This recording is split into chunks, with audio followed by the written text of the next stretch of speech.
आप यहाँ पधारे, आपका स्वागत है। जिलाध्यक्ष महोदय श्री प्रवीण लाठर जी, मेयर रेणुबाला गुप्ता जी, आप यहाँ पधारी हैं, आपका स्वागत अभिनंदन। और इस श्रृंखला में बहुत ही हर्ष के साथ हम आपकी उपस्थिति को देख रहे हैं। आदरणीय अतिरिक्त मुख्य सचिव गृह विभाग हरियाणा श्री सुधीर राजपाल जी IAS, पुलिस महानिदेशक महोदय श्री अजय सिंघल जी IPS, श्री नवदीप सिंह विर्क जी IPS DG एनफोर्समेंट, और उनके साथ साथ पुलिस महानिदेशक मधुबन परिसर, निदेशक Haryana police madam Kala Ramachandran ji IPS, Shri Saurabh Singh ji IPS ADGP CID, Shri Sanjay Singh ji ADGP law and order. और आप सब जानते हैं कि सामुदायिक पुलिसिंग और जनसंपर्क विषय के बहुत ही सारगर्भित इस आयोजन के अंदर अपना हमेशा योगदान देने वाले माननीय मुख्यमंत्री महोदय के कार्यालय में विशेष अधिकारी के रूप में ये सेवाएं देकर उनके मार्गदर्शन में जनमानस के हित की बात करने वाले मान्यवर श्री पंकज नयन जी IPS और अन्य सभी गणमान्य महानुभाव, आप सबका स्वागत। एक बार सभी के लिए जोरदार तालियां बजाइएगा। मैं आग्रह कर रहा हूं इन तालियों की गड़गड़ाहट के साथ अपने भाव, अपनी अभिव्यक्ति और अपने उद्बोधन को शामिल करने के लिए स्वागत स्वरूप आदरणीय श्री अजय सिंघल जी DGP हरियाणा, कृपया आप आए, माननीय मुख्यमंत्री महोदय का और अन्य सभी का स्वागत सत्कार करें। आप जितनी भी उपस्थिति यहाँ बैठी, पूरे हरियाणा प्रदेश के HO साहिबान, DSP साहिबान, अन्य IPS अधिकारी, गरिमामय उपस्थिति, एक बार जोरदार तालियां बजाकर आप भी इजहार कीजिएगा। आदरणीय DGP साहब।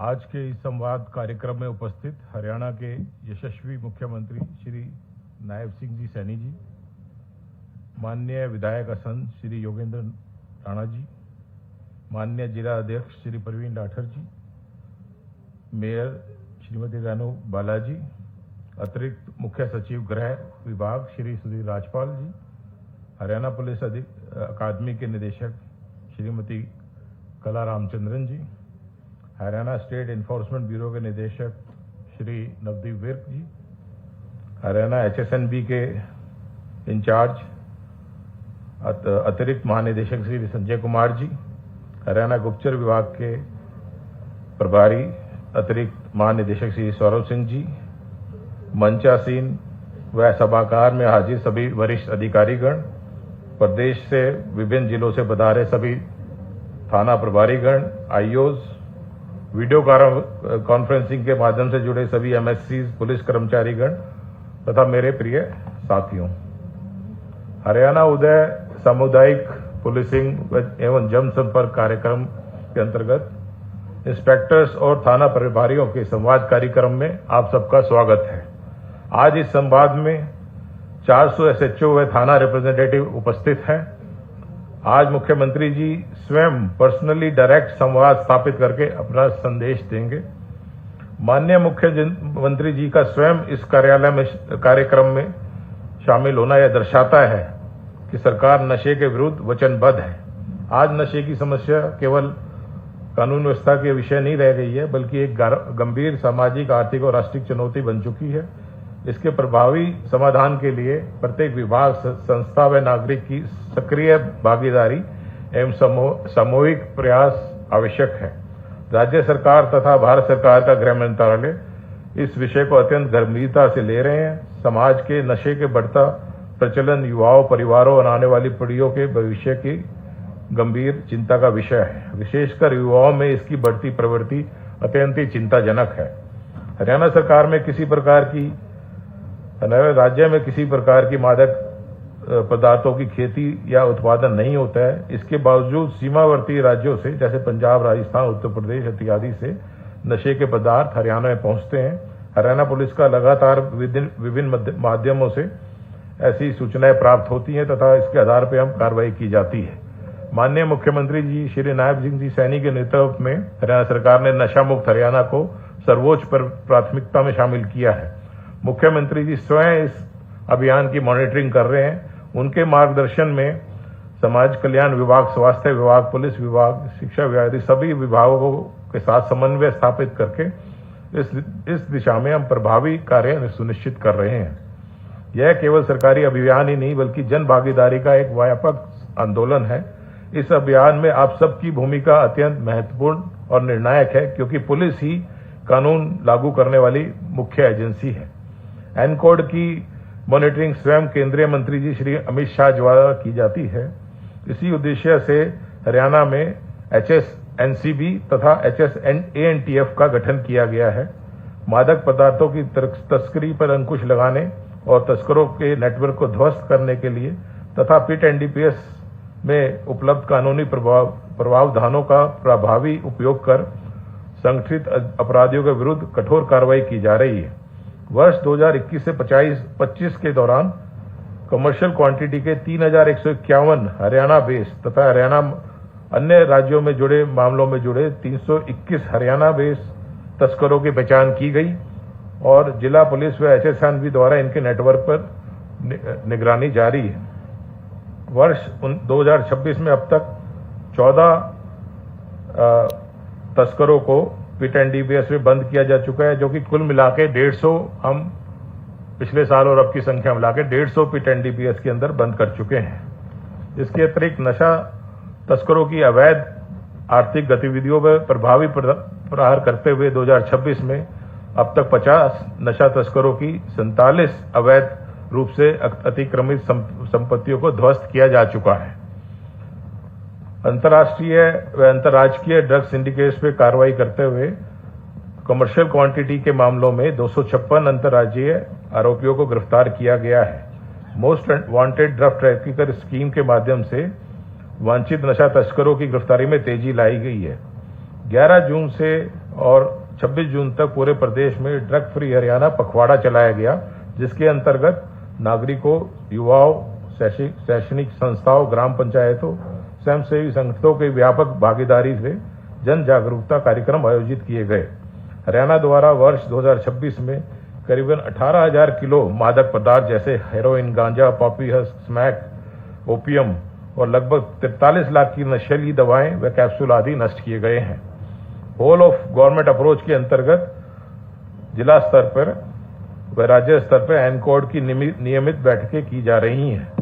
हमने पंचकुला में एक अंतर्राज्यीय ड्रग कोऑर्डिनेशन सेंटर की भी स्थापना की है, जिसका उद्देश्य मादक पदार्थों की तस्करी में रोकथाम के लिए विभिन्न राज्यों की खुफिया सूचना आदान प्रदान करना और संयुक्त कार्रवाई करना है।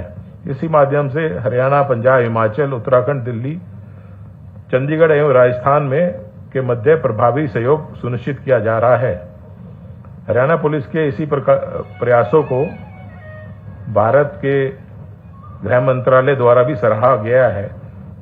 राष्ट्रीय निधि NFCDA national fund for control for drug abuse के अंतर्गत हरियाणा सरकार को केंद्र सरकार द्वारा 55 लाख की वित्तीय सहायता स्वीकृत की गई है। हरियाणा पुलिस नशा तस्करी के विरुद्ध जीरो टॉलरेंस की नीति पर दृढ़ता से कार्य कर रही है। यह नीति केवल बाहरी अपराधियों तक सीमित नहीं है, बल्कि पुलिस बल पर भी समान रूप से लागू है। यदि पुलिस विभाग का कोई अधिकारी या कर्मचारी नशा तस्करी या इससे संबंधित किसी भी अवैध गतिविधि में संलिप्त पाया जाता है तो उसके विरुद्ध भी कार्रवाई की जाती है। 2025-26 में नशीले पदार्थों व संबंधित मामलों में पुलिस व जेल विभाग के 7 कर्मियों के विरुद्ध आपराधिक कार्रवाई की गई। इसमें से कुछ को सेवा से बर्खास्त किया जा चुका है, कुछ को निलंबित करके रिवर्जन ऑफ रैंक करके डिमोट भी किया गया है और सभी के विरुद्ध विधि अनुसार कठोर कार्रवाई की गई है। हमारा स्पष्ट संदेश है कि हरियाणा पुलिस में नशा तस्करी, भ्रष्टाचार अथवा अनुशासनहीनता में संलिप्त किसी भी अधिकारी और कर्मचारी को किसी भी परिस्थिति में बख्शा नहीं जाएगा। माननीय मुख्यमंत्री श्री नायब सिंह जी सैनी जी के मार्गदर्शन में हरियाणा राज्य नारकोटिक्स कंट्रोल ब्यूरो को और अधिक मजबूत बनाने के लिए व्यापक कार्य योजना तैयार की गई है। इसमें युवाओं को सकारात्मक गतिविधियों से जोड़ने के लिए मैराथन, साइक्लोथॉन, राइगरी, खेल प्रतियोगिताएं इत्यादि में आयोजित किए जा रहे हैं। माननीय मुख्यमंत्री जी ने स्वयं पिछले महीने 11 जून को स्वयंसेवी संस्थाओं व मेडिकल एसोसिएशन के साथ भी बैठक की ताकि नशे की इस पे प्रभावी अंकुश लगाया जा सके। हमें ये समझना होगा कि नशे का दुष्प्रभाव केवल किसी व्यक्ति तक ही सीमित नहीं है। जब कोई कोई युवा नशे का शिकार होता है तो उसका परिवार प्रभावित होता है, चाहे वो किसान का परिवार हो, मजदूर का परिवार हो, कर्मचारी, व्यापारी या किसी भी वर्ग का हो। नशे की समस्या प्रत्यक्ष अथवा अप्रत्यक्ष रूप से प्रत्येक नागरिक को प्रभावित करती है। यदि समय रहते हम इस चुनौती को प्रभावी समाधान नहीं किया गया तो ये समाज के लिए एक गंभीर और अनियंत्रित संकट बन सकती है। अंत में मैं कहना चाहूंगा कि नशा मुक्त हरियाणा केवल सरकार का अभियान ही नहीं बल्कि हम सबका सामूहिक दायित्व है और आने वाली पीढ़ियों के लिए हमारी नैतिक जिम्मेदारी है। मैं पुनः मुख्यमंत्री जी का स्वागत करता हूं और धन्यवाद करता हूं कि हमें मार्गदर्शन देने के लिए उन्हें अपने व्यस्त समय से वक्त निकाला। धन्यवाद। जय हिंद, जय हरियाणा।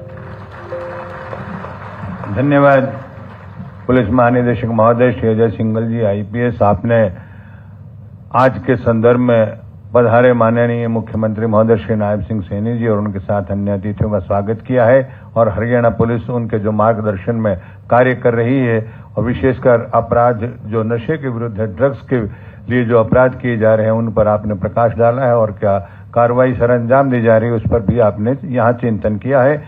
अब मैं आग्रह कर रहा हूं माननीय श्री सुधीर राजपाल जी IAS अतिरिक्त मुख्य सचिव गृह विभाग हरियाणा, कृपया आप आए और आज के संदर्भ में अपना प्रेरणादायी उद्बोधन दें। माननीय मुख्यमंत्री महोदय का स्वागत करें और आप सब एक बार फिर जोरदार तालियां बजाएं।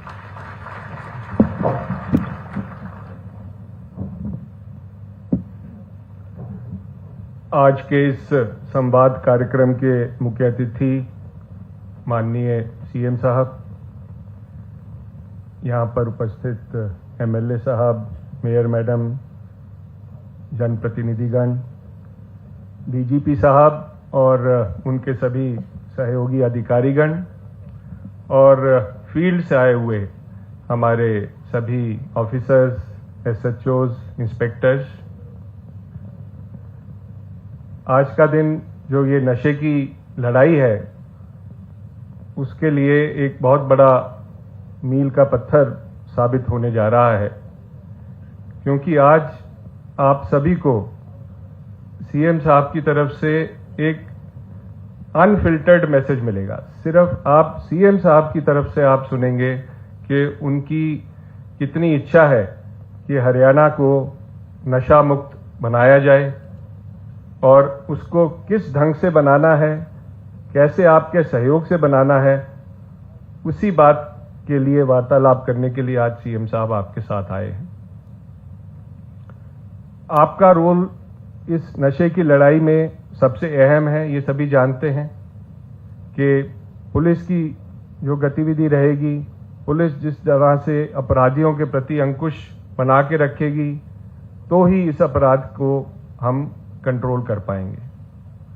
पर जो नशे का अपराध है और जो नशे की प्रवृत्ति है, मैं समझता हूं कि ये साधारण अपराध से थोड़ा भिन्न है। ये एक सामाजिक अपराध की एक श्रेणी में आता है और उसीलिए जो CM साहब का जो एक सपना है उसको साकार करने के लिए उन्होंने पूरी सरकार को इसमें झोंक के रखा है। उनके ये स्पष्ट निर्देश हैं कि पुलिसकर्मी अपने को अकेला ना समझें इस लड़ाई में। उनके साथ जो दूसरे महकमे हैं सरकार के, वो कंधे से कंधा मिला के चलेंगे। जो हमारे जनप्रतिनिधि हैं वो कंधे से कंधा मिला के चलेंगे और यहाँ तक कि जो हमारी गांव की पंचायतें हैं, हमारे शहर की जो वार्ड कमेटियां हैं, उन सभी को भी पूरी निर्देश दिए गए हैं, पूरा उनका सहयोग लिया जा रहा है ताकि एक पूरी मिशन की तरह से हम इस समस्या का निदान कर सकें। इसमें ना केवल हमने क्रिमिनल्स को आइडेंटिफाई करके पकड़ना है, ना केवल हमने इंटरस्टेट जो गैंग्स हैं या इंटरस्टेट मूवमेंट है जो ड्रग्स की, उसको आइडेंटिफाई करना है। हमने हर एक नागरिक के पास जाके, हर एक नागरिक और पर्टिकुलरली जो हमारे युवा हैं, उन तक ये मैसेज पहुंचाना है कि नशे की जो प्रवृत्ति है वो ना केवल उनके लिए हानिकारक है पर पूरे देश को भी खोखला करती है। तो इस लड़ाई में आप सभी का पूरा सहयोग अपेक्षित है और DGP साहब ने बड़े विस्तार में अभी बताया आपको कि कितना इसमें कार्य चल रहा है। कैसे कैसे पुलिस की उपलब्धियां अभी तक इस विषय में रही हैं और आगे के लिए क्या टारगेट बनाने हैं, किस तरह से इस कार्रवाई को आगे सरे अंजाम देना है, उसके बारे में आज आपकी चर्चा सीएम साहब से डायरेक्ट तौर पे होगी। आज क्योंकि यहाँ हम सब इकट्ठे हुए हैं और होम डिपार्टमेंट, पुलिस डिपार्टमेंट की वेलफेयर के लिए, पुलिस कर्मियों की आगे उनको क्या क्या हम किस तरह से उनकी कार्य प्रणाली को और अधिक एफिशिएंट बना सकते हैं, उसके लिए भी लगातार कार्य करता रहता है। तो सीएम साहब को मुझे ये बताते हुए हर्ष है कि आप सभी की जो मेहनत है और जो आपका परिश्रम है फील्ड में, उसकी वजह से हम बहुत से ऐसे भारत सरकार की तरफ से जो उन्होंने स्टेट्स की रैंकिंग्स बनाई हुई हैं, उसमें हरियाणा का नाम अव्वल दर्जे पर आ रहा है। चाहे वो न्यू क्रिमिनल लॉज की हमने किस तरह से अपने प्रदेश में इंप्लीमेंट किया, चाहे हमने जो क्राइम का रिपोर्टिंग सिस्टम CCTNS है उसको इंप्लीमेंट किया, जो एक जेल्स का सिस्टम है ICJS उसकी प्रणाली को इंप्लीमेंट किया, साइबर क्राइम में जो हमने पूरे देश में अपने किस तरह से क्रिमिनल्स को आइडेंटिफाई किया, किस तरह से पैसा हमने रोका और जिनके साथ फ्रॉड हुआ उनको पैसा दिया, ऐसे कई से ऐसे हमारे इंटर स्टेट जो रैंकिंग्स हैं उसमें हरियाणा लगातार पहले नंबर पर आ रहा है। सर, पिछले कुछ वर्षों में जैसा कि डीजीपी साहब ने आपको कई बार बताया भी है, हमारा क्राइम रेट जो है वो भी नीचे आ रहा है और इस साल पिछले साल के मुकाबले 7 महीने जो अभी बीते हैं उसमें भी हमारा 7 से 8% जो है क्राइम रेट नीचे आया है। तो वो भी हमारे जो पुलिसकर्मी हैं उनकी मेहनत और उनकी जो एक निर्भीक काम करने का तरीका है, ये उसी का एक परिणाम है। और न केवल पूरा का पूरा क्राइम रेट नीचे आ रहा है, पर जो अलग अलग तरह के क्राइम्स हैं, चाहे कोई सीरियस क्राइम्स हैं, चाहे क्राइम अगेंस्ट वुमेन है, क्राइम अगेंस्ट वीकर सेक्शंस हैं, उन सभी में हमारा क्राइम रेट जो है लगातार निरंतर नीचे आता जा रहा है।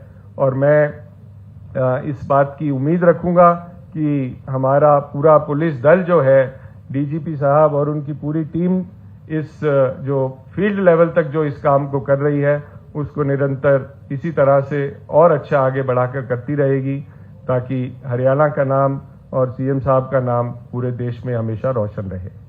तो आज के इस कार्यक्रम में सर आप आए हैं और हमारे लोकल प्रतिनिधि भी यहाँ पर मौजूद हैं। मैं आप सभी का धन्यवाद करता हूँ कि आपने समय निकाल के आज इस संवाद कार्यक्रम में भाग लेने का समय दिया है और मैं उम्मीद करता हूँ कि ये कार्यक्रम बहुत सफल रहेगा। धन्यवाद। जय हिंद। धन्यवाद महोदय। आपने हरियाणा पुलिस के द्वारा जो अपराधों के विरुद्ध कार्रवाई की जा रही है उस पर संक्षेप में प्रकाश डाला है और उसी श्रृंखला में मुझे ये बताते हुए अत्यंत हर्ष हो रहा है कि हरियाणा पुलिस की जो STF है, स्पेशल टास्क फोर्स, उसने भी बहुत उल्लेखनीय कार्य माननीय मुख्यमंत्री महोदय की जीरो टॉलरेंस की नीति के अंतर्गत किए हैं। अनेकानेक ऐसी मुठभेड़ हुई हैं जिसमें दुर्दांत अपराधी पकड़े गए हैं, घायल हुए हैं, कुछ मारे भी गए हैं, कुछ विदेशों में भाग गए, उनको वापस लाने का कार्य भी हुआ है, कुछ विदेशों की जेलों में बंद हैं। और उस विषय में एक जानकारी देने के लिए पुस्तक तैयार की गई है। उस पुस्तक के विमोचन के लिए मैं आग्रह करूंगा श्री सतीश बालन जी IPS IG साहब, कृपया माननीय मुख्यमंत्री महोदय से उसके विमोचन के लिए आग्रह करें ताकि वो पुस्तक जन जन तक पहुंचे और हमारी उपलब्धियों से अन्य जो पुलिसकर्मी अधिकारी हैं वो प्रेरणा लें और इसके विषय में जो जानकारियां हैं वो हमें बहुत ही प्रोत्साहित करने वाली हों। जैसे कि ज्ञात है 26 संगठित अपराध से जुड़े हुए ऐसे संवेदनशील मामले हैं जिनमें विदेशों से भी दुर्दांत अपराधियों को लाया गया है। कुछ विदेशों में 12 अपराधी अब तक यहाँ आ चुके हैं, 13 अपराधी विदेशों की जेल में बंद हैं और इसी प्रकार से अन्य के विरुद्ध भी जो कार्रवाई चल रही है। कुछ घायल हैं, उनको इस बात से सबक मिला होगा जरूर, कुछ मुठभेड़ के दौरान मारे भी गए हैं, उनको भी ये सबक मिला होगा। ये इस पुस्तक में जानकारी है। तो ये सब प्रेरणा के स्रोत में तिमाही की पुस्तक 3 मास में एक बार जो प्रकाशित होती है। और अब जैसे कि आज के सत्र का नाम भी है संवाद सत्र, उस सत्र के संचालन के लिए मैं आग्रह कर रहा हूं मैडम ASI शिवानी जी से, कृपया आप आएं और संवाद सत्र का संचालन करें। धन्यवाद श्रीमान। पुलिस विभाग की कार्यप्रणाली के संबंध में भिन्न भिन्न मुद्दों पर पुलिस कर्मचारी एवं अधिकारियों द्वारा समय समय पर मंथन किया जाता रहता है, जिसमें काफी संवाद, काफी सुझाव प्राप्त किए गए हैं। आज के इस संवाद स्तर में हमारे पुलिस अधिकारियों को ये सुअवसर प्राप्त हुआ है कि वो माननीय मुख्यमंत्री महोदय के समक्ष अपने सुझाव रख सकें। इसी कड़ी में जो सुझाव प्राप्त हुए हैं उसमें से सबसे पहले मेरा अनुरोध इंस्पेक्टर राकेश, थाना प्रभारी, शिवाजी कॉलोनी, जिला रोहतक से कृपया अपना सुझाव प्रस्तुत करें। सर जय हिंद सर, मेरा नाम इंस्पेक्टर राकेश है सर। वर्तमान में मेरी posting sir SHO Shivaji colony Rohtak में है सर। मेरा पॉइंट है सर, वर्तमान में जो इन्वेस्टिगेशन फंड है सर उसकी राशि को बढ़ाने के लिए है सर। और ये राशि सर क्यों बढ़ाई जाए, उसके लिए सर मेरे कुछ कारण है सर। आज अपराधी सर राज्य से बाहर बैठकर अपराध कर रहा है सर, उसकी तत्काल गिरफ्तारी के लिए सर हमें हवाई यात्रा करनी पड़ती है सर। जो उसका खर्चा होता है सर वो इस इन्वेस्टिगेशन फंड से पूर्ण नहीं हो पाता सर। दूसरा पॉइंट है सर कि नए आपराधिक कानून लागू हो गए हैं सर, जिसमें हरियाणा हमारा प्रथम स्थान पर है सर। उसकी सारा बेस सर डिजिटल एविडेंस के ऊपर है सर। तो एक फाइल का जो पूर्ण खर्चा हमारा लग रहा है सर वो 2-3 हज़ार रुपये लग रहा है सर, जो हमारा इस इन्वेस्टिगेशन फंड से वो भी पूर्ण नहीं हो पा रहा है सर। तीसरा सर साइबर फ्रॉड हो गया सर, IT एक्ट के मुकदमे हो गए सर। जो ये साइबर फ्रॉड और जो IT एक्ट होता है सर ये टेलीफोन से हो रहा है सर। इसका बैकअप लेने के लिए सर हमें जो टेलीफोन है सर वो FSL में भेजना पड़ता है, और उसका बैकअप लेने के लिए जो SSD आती है सर उसकी कीमत 10 से 15 हज़ार रुपये है सर। आप द्वारा सर जो इन्वेस्टिगेशन फंड बनाया गया था उसको बहुत अच्छी पहल थी सर, जिसके काफी सार्थक परिणाम रहे सर। अब नए कानून आ गए हैं सर, तो इसकी राशि को सर बढ़ाया जाए। और भी कई कारण है सर, जैसे हमारा काफी मात्रा में शराब पकड़ते हैं, NDPS पकड़ते हैं, तो उसकी सर जो पैकिंग, ट्रांसपोर्टिंग और जो लेबर का जो प्रावधान है सर वो इन्वेस्टिगेशन फंड में नहीं है सर। तो सर आपसे अनुरोध है सर कि आप इस इन्वेस्टिगेशन फंड अपना क्वेश्चन ब्रीफ रखें थोड़ा। जय हिंद सर। बेसिकली सर कहना चाह रहे हैं कि जो इन्वेस्टिगेशन फंड है उस पर सर ये ज्यादा भी है।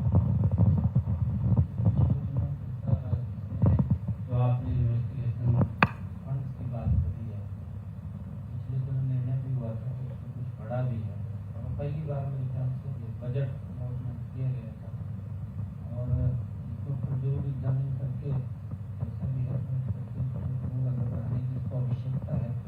मैंने देखा है कि जो आपने कहा है कि खर्चा ज़्यादा है, खर्चा होता है क्योंकि आप बाहर भी जाते हैं, बाहर कई प्रकार के खर्चे होते हैं जिनका पता नहीं चलता, तो उसको प्रजोर एग्जामिन करके इसको विचार किया जाए। अब मेरा निवेदन है PSI Ravi Kumar, incharge CIA 2 से कृपया अपना सुझाव प्रस्तुत करें। जय हिंद सर। सर मैं PSI रवि कुमार वर्तमान में जिला अंबाला में बतौर CIA प्रभारी नियुक्त हूँ। सर हरियाणा पुलिस लगातार नशा तस्करों के खिलाफ कार्रवाई कर रही है। साथ ही सर हम यह भी चाहते हैं कि जो भी नशे के शिकार लोग हैं वो अपना इलाज करवाकर अपने सामान्य जीवन में लौटें। पर सर जितने भी जो नशे के शिकार लोग होते हैं या उनके परिवार वाले हैं, वो उनकी आर्थिक व्यवस्था ऐसी नहीं होती कि जो वो प्राइवेट जो हमारे नशा मुक्ति केंद्र हैं उनका खर्च वो उठा सकें। और जो हमारे जितने भी हमारे सरकारी जो नशा मुक्ति केंद्र हैं, अस्पताल हैं, उनमें जो इलाज की सुविधाएं हैं वो बहुत ही सीमित हैं।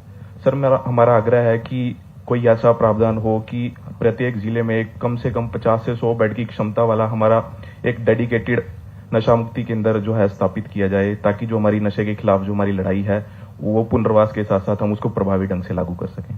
Thank you sir. जय हिंद सर। इसके लिए हमने अभी पिछले दिनों बैठक ली थी, सुधीर राजपाल जी भी उसमें मौजूद थे, जो अभी पिछले दिनों बैठक हुई, उसमें बड़ा गंभीरता से उसके ऊपर विचार भी किया गया। और हमने ये कहा है कि नशा मुक्ति केंद्र है, कहीं तो ऐसे नशा मुक्ति केंद्र नशा में इन्वॉल्व रहते हैं, तो उनकी गंभीरता से जाँच की जाए। और जाँच करके हमने इसका पिछले दिनों हॉस्पिटल्स के अंदर भी एक वार्ड बनाने का निर्णय किया है।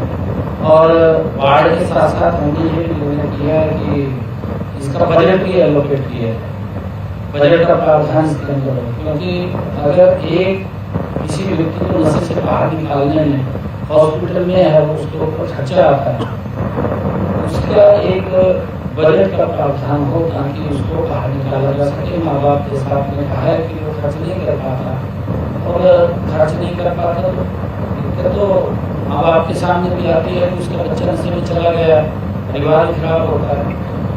और उसको लेकर के हमने पिछले दिनों बैठ करके विचार किया कि इसके ऊपर भी एक गंभीरता से विचार करके इसको आगे बढ़ाया जाए, और वो काफ़ी लंबी चर्चा उसके अंदर रही है हमारी। बैठे थे जरूर आपका ये अच्छा इसके अंदर सुझाव है। हमने क्योंकि जो बॉर्डर एरिया हमारा आप देखेंगे सिरसा डबवाड़ी और उधर कैथल की तरफ जो सारा फतेहाबाद एरिया है, इसके अंदर डबवाड़ी में भी हमने एक नशा मुक्ति हॉस्पिटल जो इलाहाबाद के अंदर भी, इलाहाबाद के साथ साथ हमने सिरसा का जो हमारा ये हॉस्पिटल मेडिकल कॉलेज बन रहा है उसका एक पूरा वार्ड हमने कहा है कि ये नशा मुक्ति के अंदर वो होना चाहिए। उसके ऊपर हमने ये चर्चा की और वो चर्चा करके उसको आगे बढ़ाने का काम इसमें करेंगे।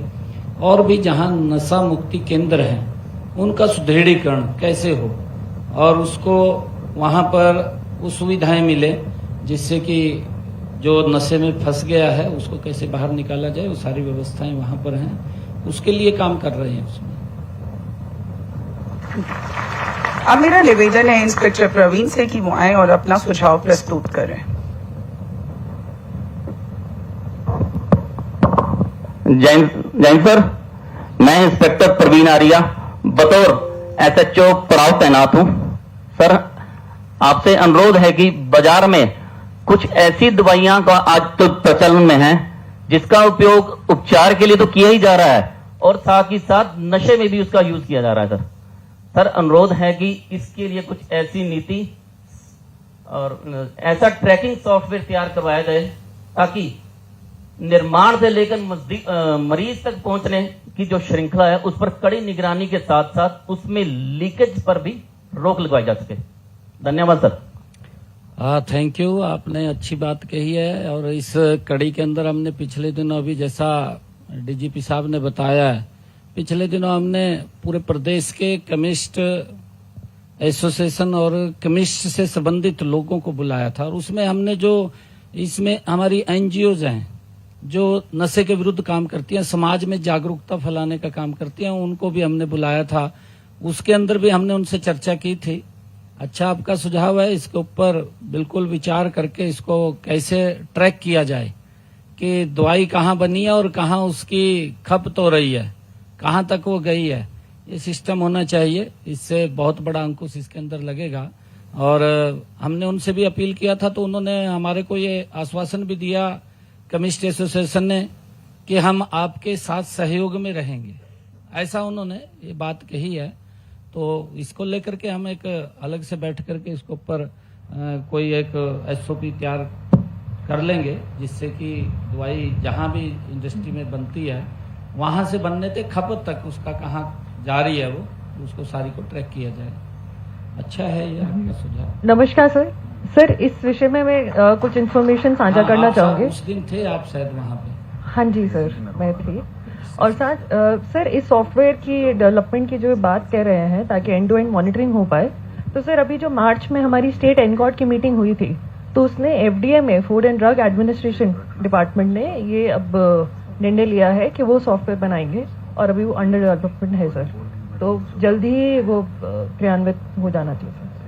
नहीं ठीक है, ये फूड ड्रग्स डिपार्टमेंट इसको देख करके उससे जो भी इसके अंदर वो पोर्टल बनाएगा या वो सॉफ्टवेयर बनाएगा उस हिसाब से उसको देख करके आगे बढ़ाने का काम करेंगे। इसको हर तरीके से नशे को रोका जाए, उसको लेकर के जो भी कदम उठाने पड़े वो सरकार कदम उठाएगी और आगे नशे के ऊपर एक सख्ताई से अंकुश लग सके। कल भी आदरणीय प्रधानमंत्री जी ने अपने वक्तव्य के अंदर कहा है, आप लोगों ने सुना होगा, प्रधानमंत्री जी ने कहा है विकास के साथ खेल कहाँ बने, कैसे बनेगा।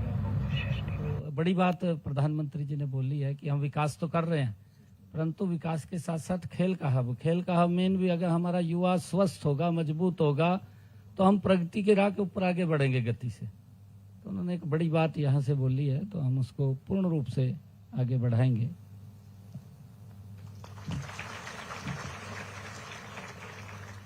अब मेरा निवेदन है इंस्पेक्टर कुलदीप, थाना प्रभारी सिटी फतेहाबाद से, कि कृपया अपना सुझाव प्रस्तुत करें।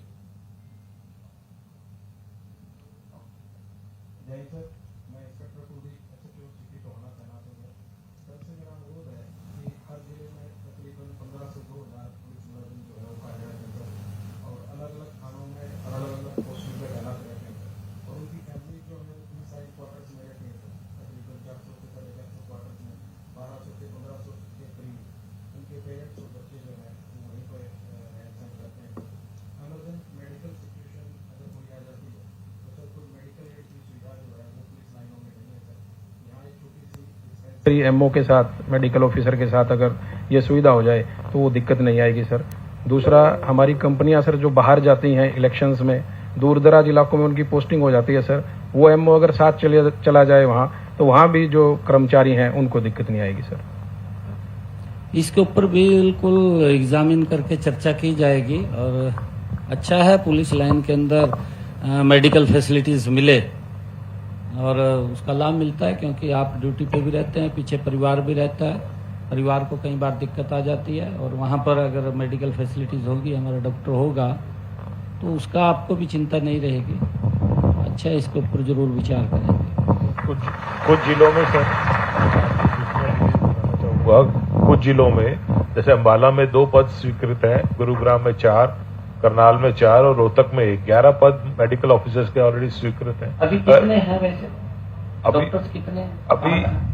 अभी सर 1 अंबाला में है सर, और 2 फर्स्ट IRB में है सर, और गुड़गांव के मुख्यालय पे, और 2 सर HAP में मधुबन में है सर, और 1 IRB में है सर, और 1 3rd HAP हिसार में है, जो कि पुलिस लाइन के अंदर तो प्राथमिक स्वास्थ्य केंद्र एक रहे, ये अच्छा है। इसके ऊपर बिल्कुल विचार, हाँ नहीं, एक अलग ही तो बहुत अच्छा हो जाएगा अगर primary health centre police line में मिल जाएगा, तो सारे पुलिस।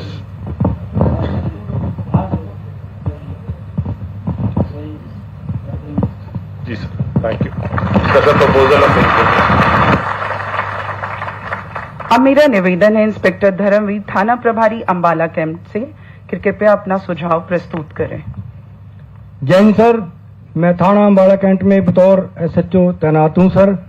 तो हमारे विभाग में सर ग्रुप D के कर्मचारी तैनात हैं सर, उनसे ड्यूटी लेने में हमें बहुत दिक्कत आ रही है सर, क्योंकि वो पुलिस विभाग के कर्मचारी नहीं हैं, और जब भी उनको हम किसी ड्यूटी के लिए कहते हैं तो वो अपना स्थानांतरण किसी और विभाग में करवा लेते हैं, और उनको हम जब भी कहीं बाहर जाने के लिए कहते हैं तो उसमें भी हमें दिक्कत आती है, क्योंकि पुलिस विभाग में गैर वक्त ड्यूटी जाना पड़ता है और चुनाव ड्यूटी के लिए अन्य राज्यों में भी जाना पड़ता है।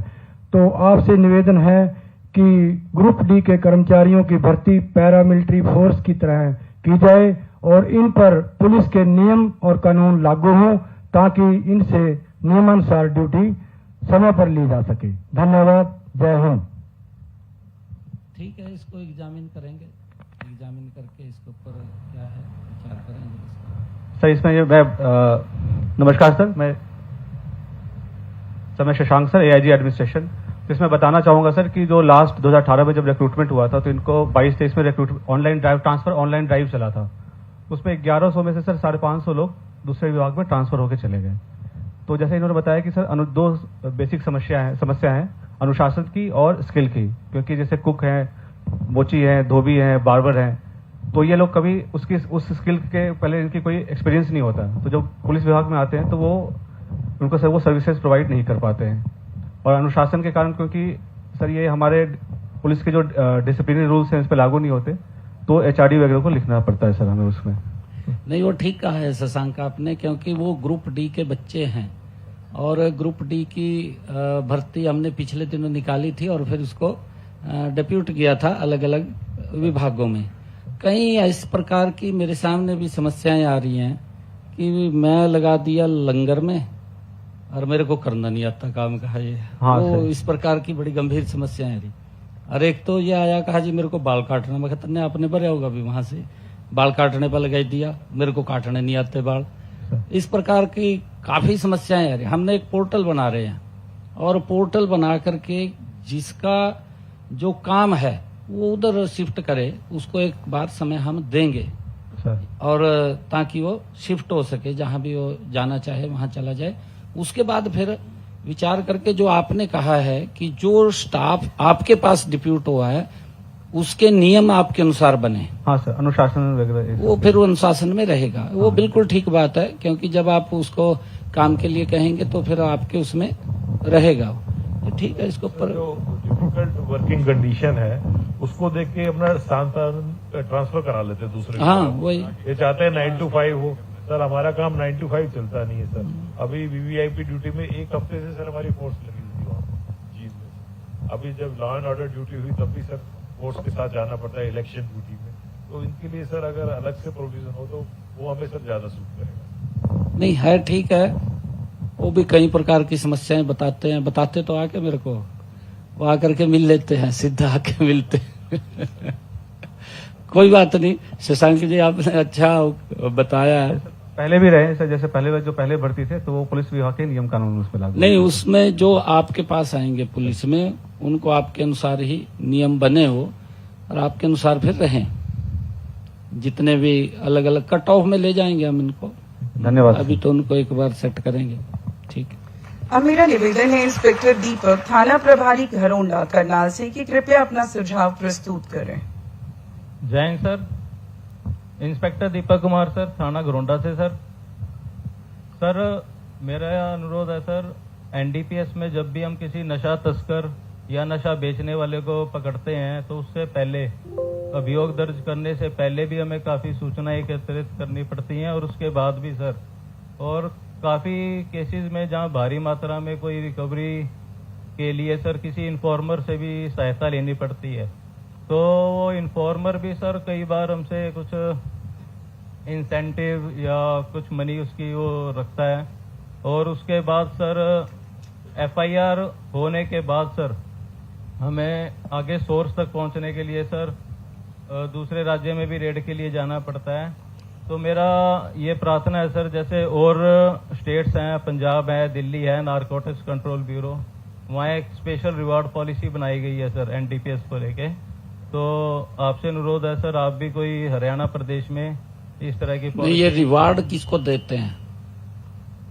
रिवार्ड पॉलिसी है ये रिवार्ड पॉलिसी बनी है, किसको देंगे वो? सर ये सर जैसे आईओ को भी दिया जा सकता है सर, मुखबिर इन्फॉर्मर हैं सर। मुखबिर? हाँ सर, हम तो जैसे मान लीजिए उड़ीसा से, आंध्रा से हमारे यहाँ ड्रग्स आ रही हैं सर, हिमाचल से आ रही हैं सर, तो ट्रैक तो वहीं से करते हैं सर बहुत बार सर। तो इन्फॉर्मेशन वाले उस पर बहुत खर्चा होता है सर।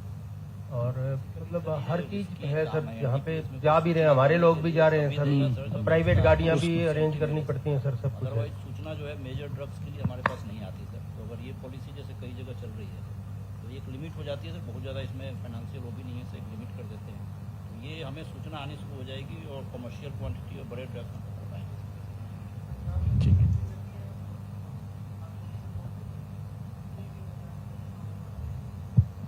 बना लीजिए इसको,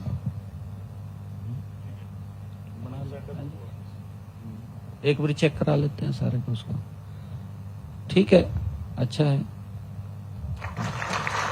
अब अंत में मेरा निवेदन है इंस्पेक्टर नरेंद्र चौहान, एसटीएफ हरियाणा से, कि कृपया वो अपना सुझाव प्रस्तुत करें।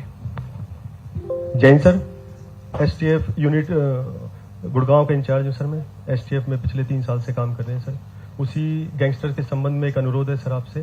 सर हरियाणा विधानसभा में अगस्त 2025 में एक सर्वसम्मति से सर एक प्रस्ताव पारित हुआ था, जिसमें सभी मीडिया संस्थानों से एक रिक्वेस्ट की गई थी, अपील की गई थी सर, कि किसी भी गैंगस्टर का कोई ग्लोरिफिकेशन ना करें। उसके बाद भी प्राय देखने में आया सर, जब भी किसी गैंगस्टर को पकड़ा जाता है उसका मीडिया में सर उसका ग्लोरिफिकेशन होता है। तो आपसे अनुरोध है सर कि इसमें कोई ऐसी एडवाइजरी जारी की जाए सर, ताकि सभी मीडिया संस्थान, उसमें इलेक्ट्रॉनिक मीडिया, सोशल मीडिया और प्रिंट मीडिया, जो इस पे ग्लोरिफिकेशन पे गैंगस्टर के पे प्रभावी रोक लगाई जा सकती है। धन्यवाद सर। जय हिंद सर। नहीं, ये पिछले दिनों कहा भी था, बिल्कुल ठीक बात आपने कही है, विधानसभा में चर्चा हुई थी, इसके ऊपर कहा भी गया था। मैं तो यही कहूंगा कि इसकी एडवाइजरी जो भी आप जारी करें, सख्त जारी करें, और कहते कोई महिमा मंडन करेगा उसके खिलाफ कार्रवाई होगी, पहले बता दो उसको।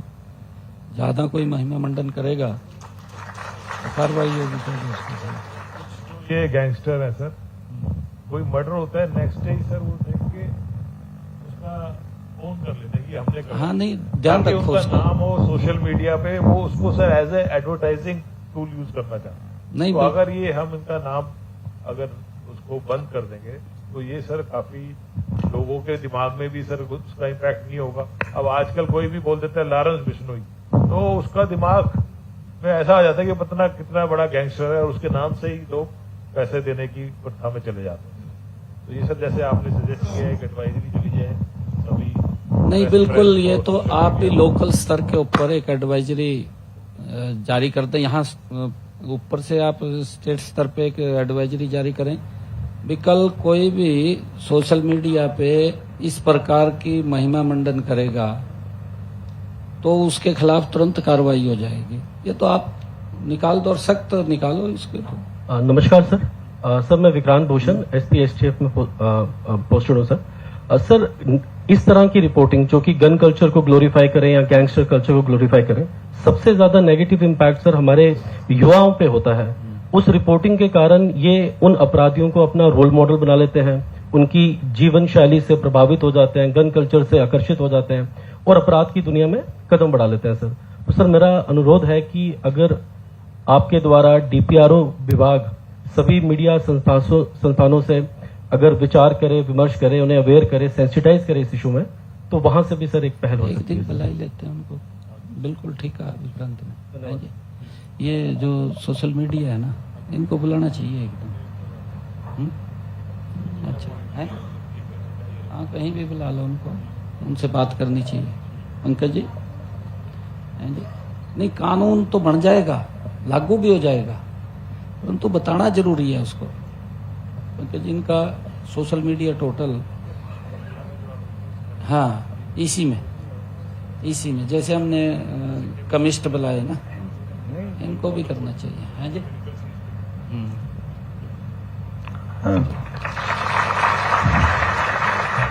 धन्यवाद आपका मैडम शिवानी जी ने ये संवाद सत्र का आयोजन किया, और माननीय मुख्यमंत्री महोदय ने जिस प्रकार से सुझावों पर अपनी आत्मीय और कृपालु दृष्टिपात करते हुए सभी सुझावों का स्वागत करते हुए उन पर कारगर कार्रवाई करने का जो उन्होंने आश्वासन दिया है, निश्चित रूप से ये एक और नया मील का पत्थर साबित होने जा रहा है। मेरी सबसे विनती, जिनके पास माइक्रोफोन है आप कृपया उनको बंद कर दीजिएगा, या जिनके जो इंचार्ज हो कृपया इनको हैंड ओवर कर लें, क्योंकि इनसे विस्परिंग आ रही है। तो मेरी विनती है, क्योंकि अब वो माइक्रोफोन का कार्य अब फिलहाल नहीं है।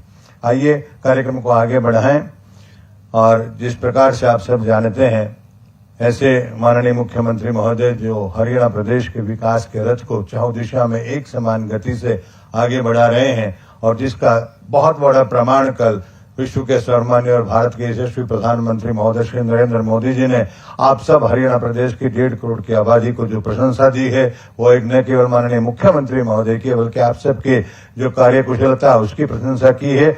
माननीय मुख्यमंत्री महोदय अक्सर ये कहते हैं कि सड़क का निर्माण करना, पुल का निर्माण करना, स्कूल, बिल्डिंग, ये सब, हॉस्पिटल, ये सब तो सरकार कमोवेश करते रहती है, लेकिन मानवता का निर्माण करना ये भी सरकार यदि अपने दायित्व में शामिल कर ले तो निश्चित रूप से एक अच्छे समाज की शुरुआत हो सकती है। इसीलिए संस्कार युक्त और कुरीति मुक्त समाज के लिए माननीय मुख्यमंत्री महोदय हमेशा प्रयत्नशील रहते हैं। वो हमेशा ये कहते हैं कि संस्कारों की बात जरूर होनी चाहिए। ऐसे संवेदनशील और ऐसे कृपालु मुख्यमंत्री महोदय आज यहाँ इस सार गर्भित विषय पर अपना मंथा, अपना ऊर्जा देने के लिए, मार्गदर्शन देने के लिए पधारे हैं। मैं अकेला उनसे आग्रह करूं अच्छा नहीं है, मेरी इतनी औकात में नहीं, इसलिए आप सबकी जोरदार तालियों का आश्रय लेकर उनसे आग्रह कर रहा हूं कि महोदय आप आए और आज के संदर्भ में अपना उद्बोधन दे। जोरदार तालियां आपकी बजती रहनी चाहिए, बजती रहनी चाहिए, बजती रहनी चाहिए। किस बात का है नाज तुझे गुल, हमने तेरा जवाब देखा है, और बिना कांटों के गुलशन में महकता गुलाब देखा है। जोरदार तालियां उनके लिए।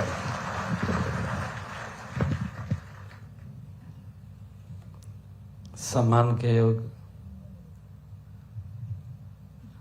हमारे असंध के विधायक योगेंद्र राणा जी, करनाल के हमारी मेयर रेणुबाला गुप्ता जी,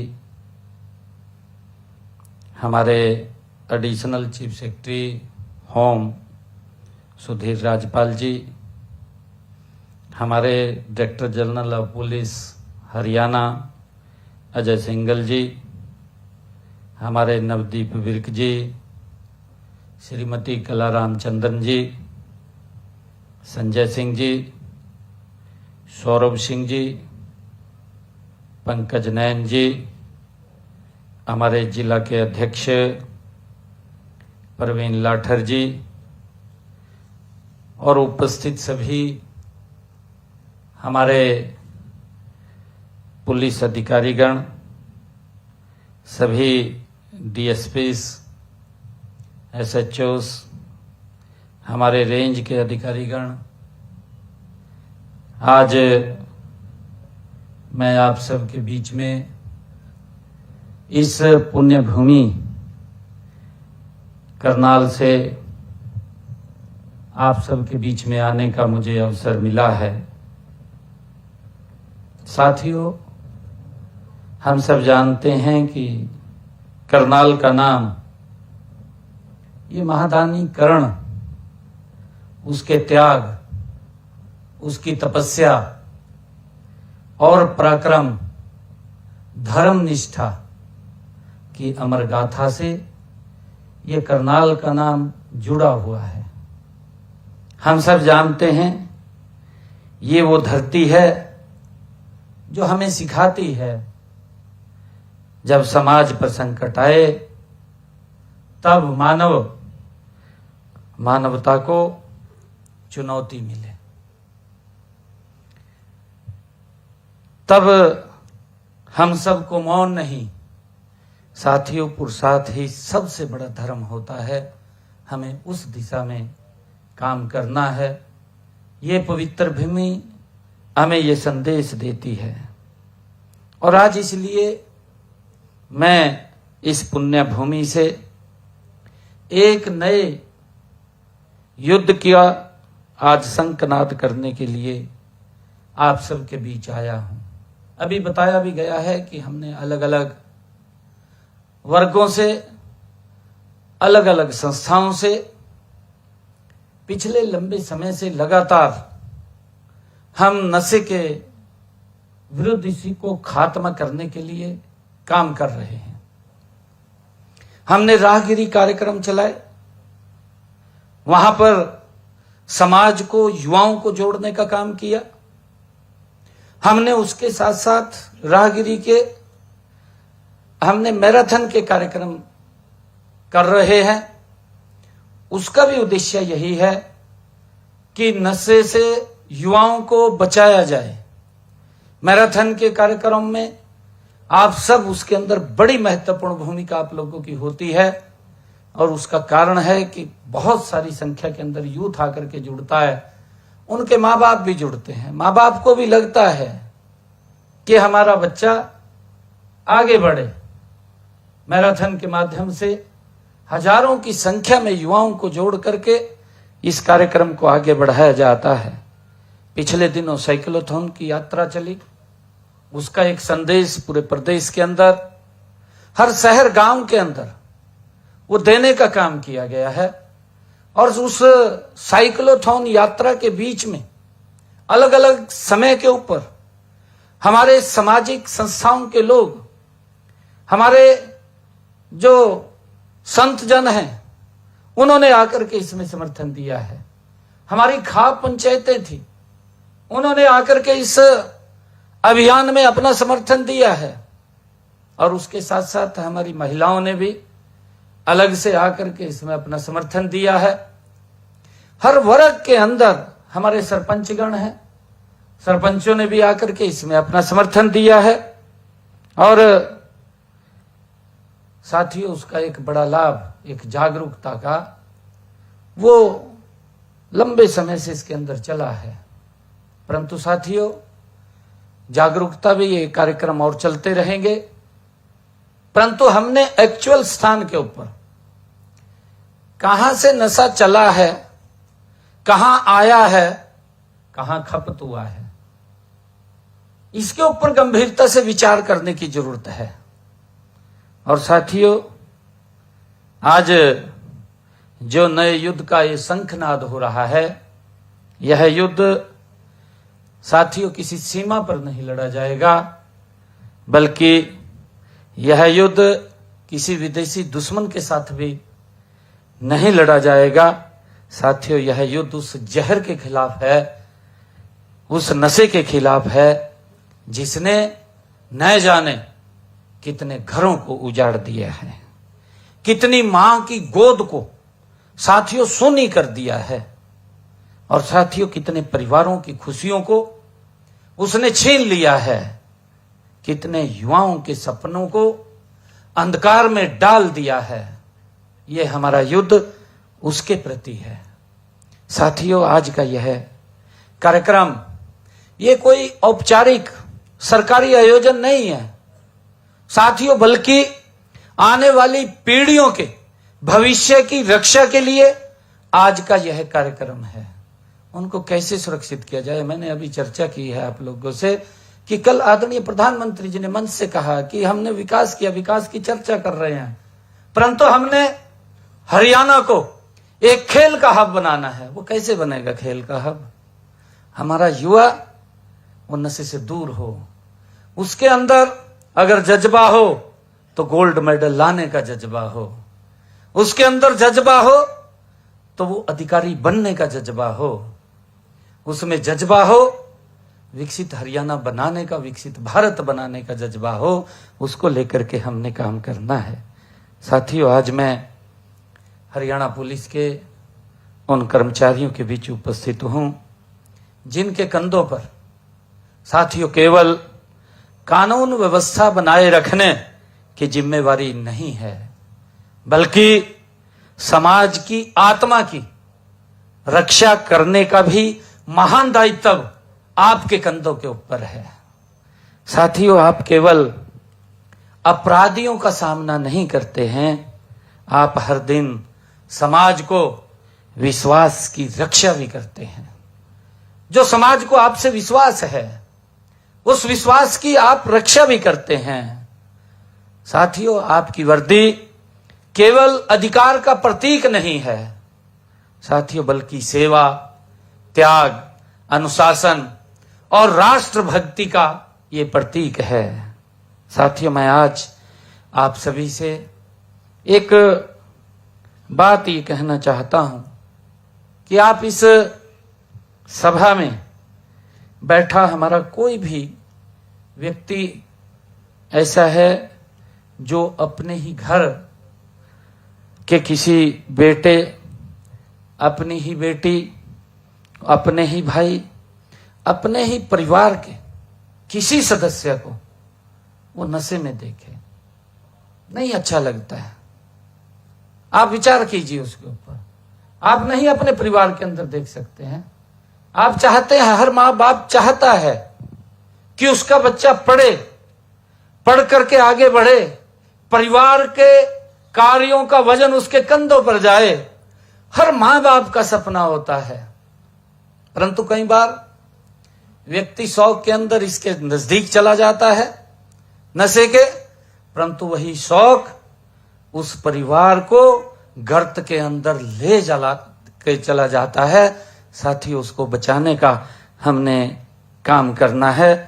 जब भी कोई व्यक्ति नशे की गिरफ्त में आता है साथियों, तब केवल एक व्यक्ति नहीं हारता, बल्कि एक परिवार टूटता है और एक मां के आंखों के सपने बिखरते हैं और एक पिता का विश्वास वो डगमगा जाता है, एक बहन का सहारा छिन जाता है और साथियों और राष्ट्र का भविष्य कमजोर हो जाता है।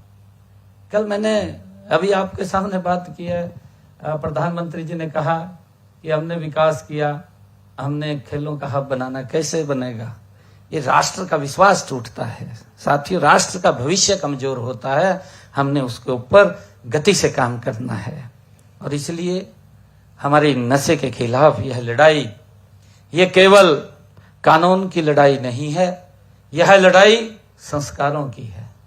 एक एक परिवार में उसको हमने नजदीक लगाना है। मेरा आग्रह है आप सबसे कि आप उस स्थान के ऊपर बैठे हैं जो आपसे जुड़ जाता है तो वो आगे बढ़ जाता है, उसको आप एक दिशा देंगे तो समाज के अंदर एक बड़ा परिवर्तन आपके काम करने से, आपको देखने से समाज के अंदर एक बड़ा परिवर्तन आता है। साथियों, बल्कि ये मानवता को बचाने का हमारा एक अभियान है। साथियों, देश के यशस्वी प्रधानमंत्री आदरणीय नरेंद्र मोदी जी हमेशा कहते रहे हैं, उन्होंने कहा भी है कि जब सरकार और समाज कंधे से कंधा मिलाकर के चलते हैं तो सबसे कठिन लक्ष्य भी सहजता से प्राप्त कर लेते हैं। आदरणीय प्रधानमंत्री जी ने कहा है और साथियों हमने बार बार देखा भी है, हमने इसको देखा भी है कि जब कोई संकल्प जन संकल्प बन जाए साथियों तो तब इतिहास बदल जाता है। जब कोई संकल्प जन संकल्प बन जाए तो बड़े से बड़ा इतिहास बदल जाता है। और साथियों, और इसी के अंदर हमने देखा है आदरणीय प्रधानमंत्री जी ने जो संकल्प लिए हैं, उन्होंने देश से आह्वान किया स्वच्छ भारत का, स्वच्छता को लेकर के आह्वान किया। देश के अंदर एक बड़ा बदलाव आया। आदरणीय प्रधानमंत्री जी ने एक संकल्प लिया, हरियाणा की भूमि से लिया, यहीं पानीपत की ऐतिहासिक भूमि से लिया, बेटी बचाओ बेटी पढ़ाओ। एक बड़े सार्थक परिणाम उसके समाज के अंदर एक कुरीति थी। आज भी हम बोलते हैं क्योंकि टेक्निक का जमाना है, टेक्निक इतनी एडवांस हो गई है कि हमें भी पता नहीं चलता कि किस टेक्निक से उसको वो ट्रेस कर रहा है, देख रहा है। परंतु साथियों, उसके अंदर भी हम सब ने उस टेक्निक का, तभी हमें हर समय समय के ऊपर अपडेट रहने की भी जरूरत है कि नई नई टेक्निक आती है, नए नए टेक्निक के माध्यम से लोग क्राइम को जन्म दे देते हैं, परंतु हमें भी उसके लिए चौकन्ना रहने की जरूरत है। और साथियों, हर बार साथियों हम देखते हैं जब वैश्विक महामारी आई, उस वैश्विक महामारी कोरोना के समय के अंदर भी पूरा देश, पूरा विश्व उसकी चपेट में था, लोग घरों में थे, परंतु उसके बावजूद भी हम सब बाहर लोगों की सेवा के अंदर खड़े थे। और साथियों, ये जो नशे के विरुद्ध देश की, ये प्रदेश की लड़ाई है साथियों, ऐसी लड़ाई पर हर बार भारत ने ये सिद्ध किया है कि जन भागीदारी ही सबसे बड़ी शक्ति होती है। और साथियों, अब समय आ गया है कि हरियाणा उदय, जिसके तहत आज ये अभियान चल रहा है, हरियाणा उदय के तहत, और इसके अंदर लगातार हमारे पंकज नयन जी इसके अंदर गति से काम कर रहे हैं और इसको आगे बढ़ा रहे हैं। एक ये बड़ा पुण्य का काम भी है।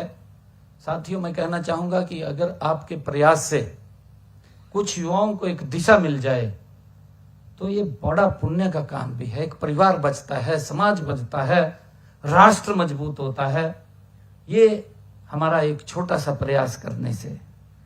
साथियों, अब समय आ गया है कि हरियाणा उदय केवल एक सरकारी पहल न रहे, बल्कि ये 2,80,00,000 हरियाणा वासियों का अपना ये जन आंदोलन बन जाए, उसके लिए आज हम यहाँ एकत्र हुए हैं। साथियों, इस जन आंदोलन की शुरुआत हो चुकी है। नशा मुक्त हरियाणा, अभी पिछले दिनों जो योगा डे था, पिछला भी जो योगा डे था, उस योगा डे के अवसर के ऊपर भी हमने योग युक्त नशा मुक्त हरियाणा उसकी थीम रखी। अब की बार भी यही थीम रखी, पिछले बार भी यही थीम रखी थी कि योग युक्त नशा मुक्त हरियाणा। उसको लेकर के हम हर अलग अलग क्षेत्र के अंदर इसमें काम कर रहे हैं। और साथियों, इस अभियान में पूरे प्रदेश के अभूतपूर्व उत्साह के साथ भागीदारी भी कर रहे हैं। हम देख रहे हैं जहां भी कहीं हम मैराथन करते हैं, कई हजारों की संख्या में यूथ सुबह सुबह उठ करके आता है। और साइक्लोथॉन के अंदर भी कितना अलग अलग डिस्ट्रिक्ट के अंदर, जब जिस डिस्ट्रिक्ट से दूसरे डिस्ट्रिक्ट में जाती है, उस डिस्ट्रिक्ट के लोग, अलग अलग क्षेत्र के गांव के लोग उसके अंदर शामिल होते हैं, उसको अपना समर्थन देते हैं और उसको आगे बढ़ाने का काम करते हैं अभूतपूर्व उत्साह के साथ। साथियों, लोगों ने अपनी भागीदारी उसके अंदर सुनिश्चित की है। गांव गांव, शहर शहर हम देखते हैं, मैराथन की बात हो। और साथियों, लाखों युवाओं ने इन अभियानों में शामिल होकर के एक स्वर में एक ही संदेश उन्होंने दिया है कि हरियाणा का युवा साथियों नशे का रास्ता नहीं, राष्ट्र निर्माण का मार्ग चुनता है। साथियों, उसके लिए हमने उनको प्रेरित करना है। साथियों, आप किसी थाने के प्रशासनिक अधिकारी होने के साथ साथ अपने क्षेत्र के सबसे बड़े सामाजिक लीडर भी हैं। कहीं भी कोई झगड़ा होता है, किसी परिवार में होता है, साथियों उनकी आंखें सबसे पहले अगर कहीं जाती हैं, कहीं किसी परिवार को दिक्कत आती है, किसी गांव में दिक्कत आती है, तो प्रथम दृष्टया में अगर हम देखते हैं तो सबसे पहले आंखें आप लोगों के ऊपर जाती हैं। और इसीलिए साथियों, आप सामाजिक सबसे बड़े उस क्षेत्र के सामाजिक लीडर आप ही हैं।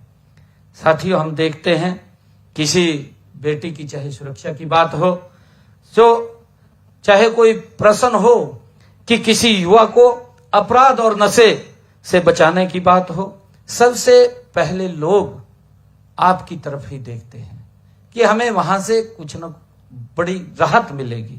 और साथियों, इसलिए मैं आप सभी से ये आग्रह भी करता हूं कि प्रदेश के हर थाने को कानून व्यवस्था के साथ साथ आप सामाजिक परिवर्तन का केंद्र भी बनाएं।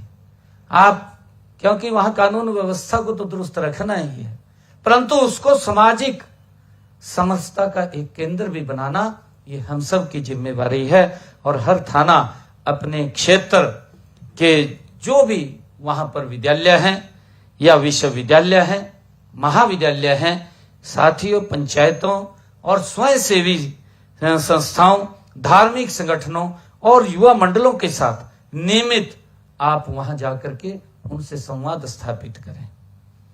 मेरा ये भी आग्रह आप लोगों से है कि जो आपके क्षेत्र के अंदर जो भी वहां पर विद्यालय पढ़ता है, महाविद्यालय पढ़ता है या आपके क्षेत्र में विश्वविद्यालय पढ़ता है, आप वहां के बच्चों के संपर्क में जरूर रहिए। ये आपका मैसेज साहब यहां नहीं, पूरे देश के अंदर फैलेगा कि वहां का पुलिस की जो कार्य प्रणाली है वो किस प्रकार की कार्य प्रणाली है।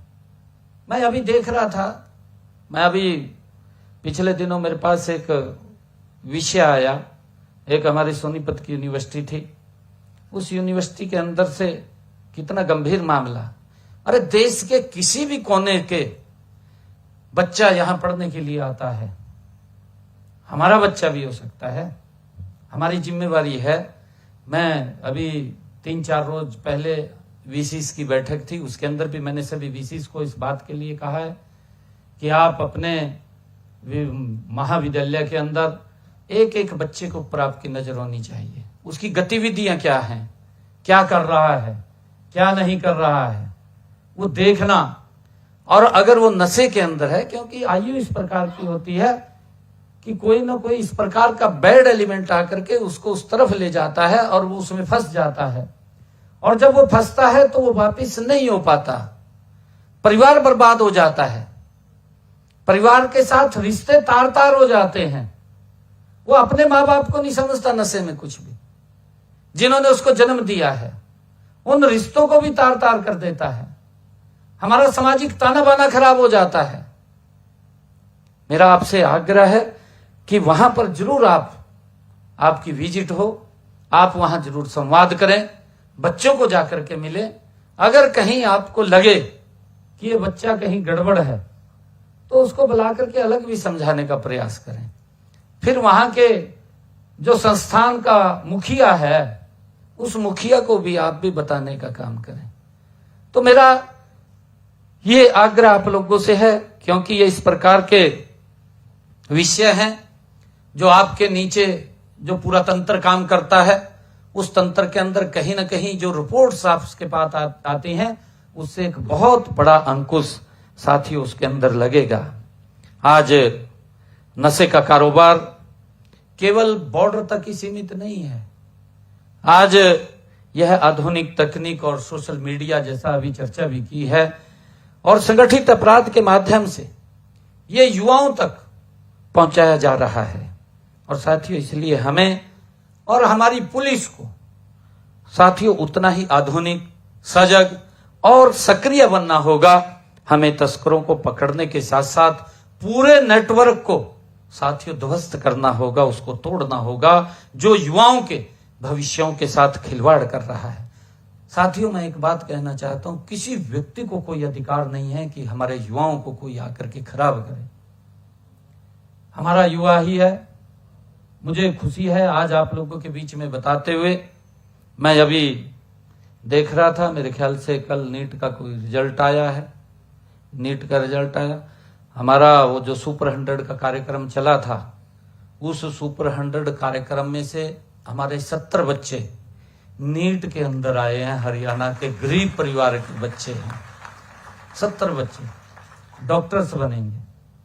पिछले दिनों मैं उनको बुलाया था, उसके अंदर जो सुपर 100 का कार्यक्रम था, देश की आईआईटी जो प्रतिष्ठित आईआईटी है, खड़गपुर, कानपुर, आपकी रुड़की, आईआईएम और एनआईटी, लगभग उसके अंदर 250 बच्चों के एडमिशन हुए। 250 बच्चों के, एक गरीब परिवार के बच्चे।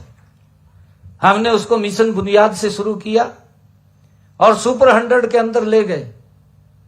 मन को कितनी खुशी होती है कि एक सरकारी स्कूल में पढ़ने वाला बच्चा, मैंने उनको कहा कि आप में से ही जो आईआईटी में गए बच्चे, मैंने कहा आप में से ही आने वाले समय में आईएएस बनेंगे, आप में से आईपीएस बनेंगे। किस प्रकार का ये मजबूत तंत्र खड़ा करने का काम सरकार कर रही है। और उसके अंदर मुझे आप लोगों की जो मैंने कहा है कि इस नशे के विरुद्ध हमारे बच्चे ना फंसे, उनको कहीं ना कहीं वो एक स्थान, वो एक प्यार उनको नजदीक लगाने का हम काम करें, जिससे कि वो उससे दूर रहें। साथियों नशा के खिलाफ जैसा मैंने कहा है कि कार्रवाई पर्याप्त नहीं है, कार्रवाई के साथ साथ जागरूकता भी जरूरी है। हम जागरूकता भी करें। गांव में चले गए, सरपंच को वहां बुला करके सरपंच को मैसेज दिया, आप जब जाएं मिले कुछ लोगों से। और आज ऐसा नहीं है साहब, आज बड़ी मजबूती से आदरणीय मोदी जी के नेतृत्व में आज हर व्यक्ति की तरफ काम कर रहे हैं। आज आप लोग देखेंगे कि आयुष्मान योजना एक विश्व की अनोखी योजना प्रधानमंत्री जी ने शुरू की कि गरीब व्यक्ति को इलाज के लिए चिंता न रहे, अगर कोई दिक्कत परिवार को आए तो जाकर के अपना इलाज करा सके। ये व्यवस्था की है, ये बड़ी व्यवस्था है और उसके अंदर हम लगे हुए हैं और हम चाहते हैं कि हमारा युवा अच्छे से पढ़े। आज इंडस्ट्री का हब हरियाणा बन रहा है। आज इतना बड़ा विश्वास देश में नहीं पूरी दुनिया के अंदर, मैं पिछले दिनों अलग अलग कंट्रीज के अंदर भी जाने का मौका मिलता है, जब उनसे वहां संवाद बातचीत होती है तो उनका एक बड़ा विश्वास हरियाणा के ऊपर जमा है। और हरियाणा के ऊपर जमा है तो उसके अंदर सबसे बड़ी अगर भूमिका है तो आप सबकी है, क्योंकि वो लॉ एंड ऑर्डर को दुरुस्त करना ये हम सब की बड़ी जिम्मेवारी है। साथियों कानून के साथ मैंने कहा है कि जागरूकता भी जरूरी है और कानून के साथ करुणा भी जरूरी है। करुणा भी होना जरूरी है और दंड के साथ दिशा भी जरूरी है।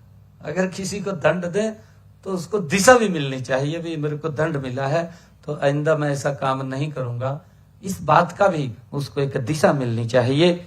और साथियों जब पुलिस, परिवार, समाज, शिक्षक चिकित्सक और मातृशक्ति, युवा शक्ति एक साथ खड़े हो जाएंगे तो साथियों तब नशे जैसा अंधकार ये टिक नहीं पाएगा, ये बाहर हो जाएगा, ये समाप्त हो जाएगा। यही नशा मुक्त हरियाणा का साथियों मूल मंत्र है।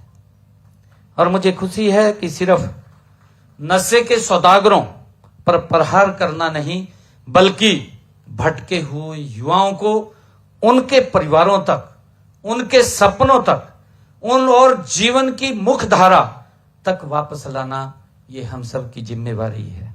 साथियों, अगर जो इस प्रकार के नशा फैलाने का काम करते हैं उनके खिलाफ सख्त कार्रवाई करिए, कर भी रहे हैं, परंतु और हमें सख्त कार्रवाई करने की जरूरत है।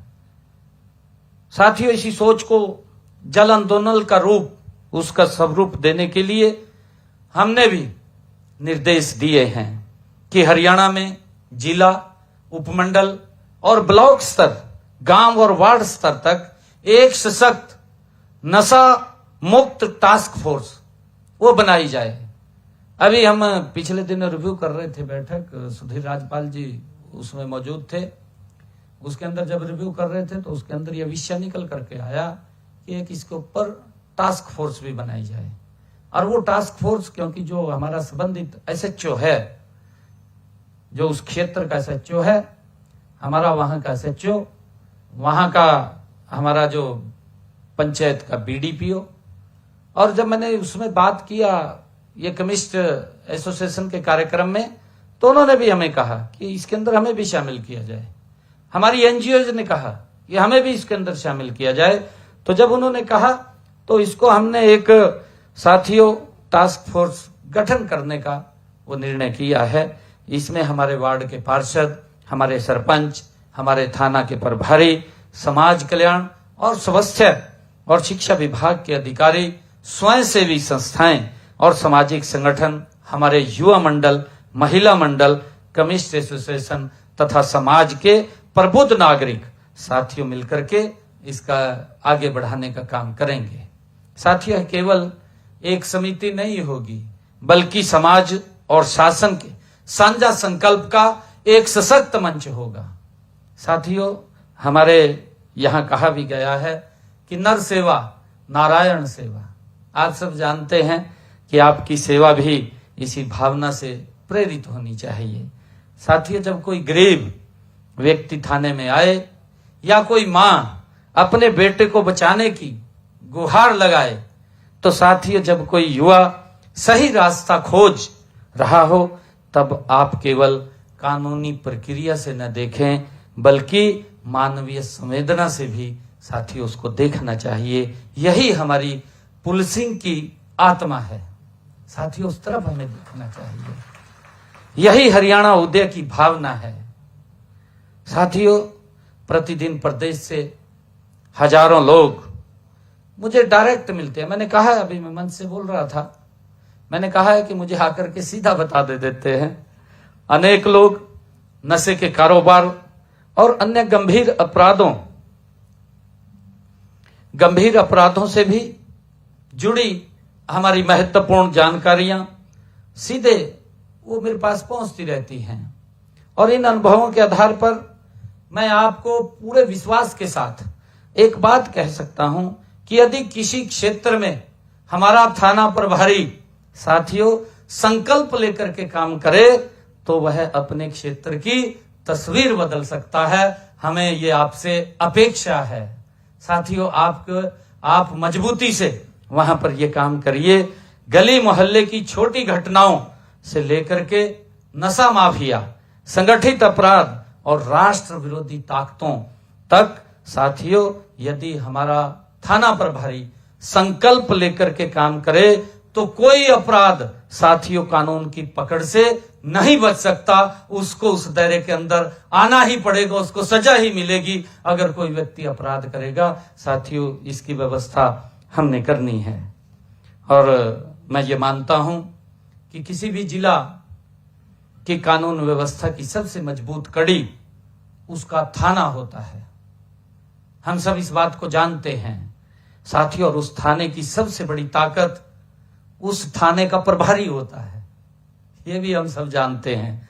यदि थाना प्रभारी साथियों ठान ले कि मेरे क्षेत्र में नशा नहीं बिकेगा, तो नशे के सौदागर साथियों या तो अपना धंधा छोड़ देंगे या हरियाणा को छोड़ करके कहीं और चले जाएंगे। मेरी आपसे ये अपील है, आप इसको मजबूती से साथियों लागू करें, क्योंकि कानून उन्हें चैन से नहीं बैठने देगा। कानून कानून है जी, कानून के अपने हाथ हैं और वो उस तक उसे मजबूर कर देगा उसको छोड़ने के लिए। परंतु हमने उस संकल्प के साथ साथियों काम करने की आवश्यकता है। परिश्रम का साथियों कोई विकल्प नहीं होता है और ईमानदारी से बड़ी कोई पूंजी भी नहीं होती है साथियों। लेकिन गलत नियत से, हम सब जानते हैं, कोई भी व्यक्ति है वो गलत नियत से अगर वो धन कमाता है साथियों, वो सच्ची समृद्धि नहीं लाता। ये भी हम सब जानते हैं। जो कोई भी है वो व्यक्ति नशे के तहत अगर वो धन कमा लेगा और धन कमाएगा तो परिवार के अंदर सुख शांति नहीं रहती साथियों। आत्मा हमारी संतुष्ट तभी होती है जब हम एक कोई अच्छा काम कर लेंगे साथियों। कितनी आपको चैन मिलेगी और आपकी नींद भी कितनी गजब की आएगी। आप कहेंगे कि मैंने ये बड़ा अच्छा काम कराया और ये मेरे लिए बड़े सौभाग्य की बात है, ये बड़ा अच्छा काम हुआ है। आप उसको लेकर के एक चैन से आप रहेंगे। परंतु साथियों, कोई व्यक्ति अगर गलत तरीके से आगे बढ़ता है तो उसका रास्ता छोटा होता है, वो लंबा नहीं होता है और हमें उसको साथियों उस दायरे के अंदर लाना है।